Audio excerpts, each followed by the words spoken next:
আসসালামু আলাইকুম, কেমন আছেন সবাই? আশা করি সবাই খুব ভালো আছেন। আমি কিভাবে বাসায় পরোটা দিয়ে বিফ রোল বানাই খাই সেটি আজকে আপনাদের সাথে শেয়ার করব। প্রথমে প্যানের মধ্যে কিছুটা পরিমাণে তেল দিয়েছি, তারপর পেঁয়াজ কুচি আর সামান্য একটু লবণ দিয়ে কিছুক্ষণ ভেজে নিয়েছি।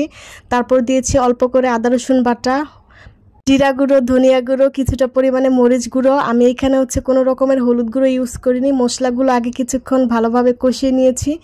তারপরে আগে থেকে আমি বিফটা ছোট ছোট করে কেটে রেখেছিলাম। আমি আরেকটু ছোট করি আজকে, তাও একটু বড় রেখেছি। সেই বিফটাই দিয়ে দিয়েছি। বিফের সাথে মশলাটা খুব ভালোভাবে কিছুক্ষণ কষিয়ে নিয়েছি। তারপর দিয়েছি তেজপাতা, দারচিনি, এলাচ। এগুলো আমি মশলা কষানোর সময় দিয়ে দিই, যেহেতু ভুলে গিয়েছিলাম এর মাঝখানে দিয়ে দিলাম। মাংসের সাথে মশলার সাথে এগুলো আরও একটু সময় নিয়ে ভালো করে কষিয়ে নিয়েছি।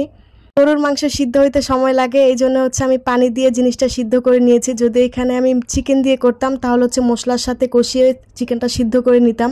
যেহেতু গরুর মাংস, এই জন্য আমি পানি দিয়ে ঢেকে ঢেকে সময় নিয়ে সিদ্ধ করে নিয়েছি। আর নয়তো কিন্তু শক্ত হয়ে যাবে, আপনার রোলটা খাইতে আর মজা লাগবে না।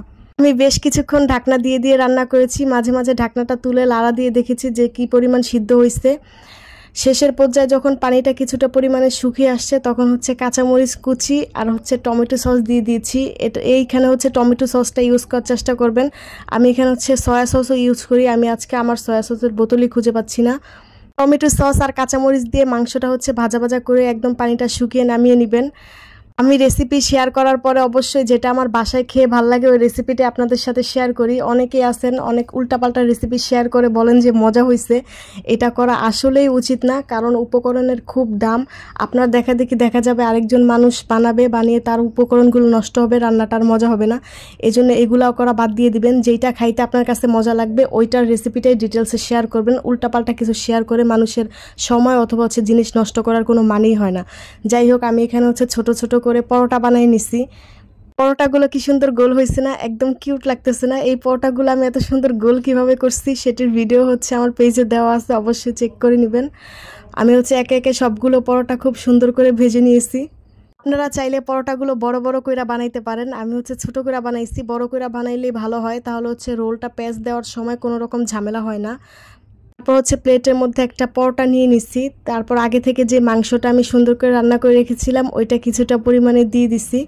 আমি শসা কুচি, পেঁয়াজ কুচি আর টমেটো কুচি করে রেখেছিলাম, সেটি অল্প অল্প করে দিয়ে দিচ্ছি। এখানে টমেটো একদম সামান্য দিচ্ছি, কারণ এটা আমার তেমন একটা ভালো লাগে না।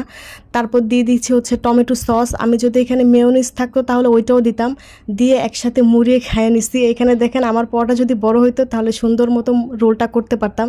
যাই হোক, খাবার কিন্তু মজা হয়েছে। আপনারা অবশ্যই অবশ্যই এইভাবে একবার বাসায় বানিয়ে খাইয়ে দেখবেন, আপনাদেরও ভালো লাগবে। আল্লাহ হাফেজ।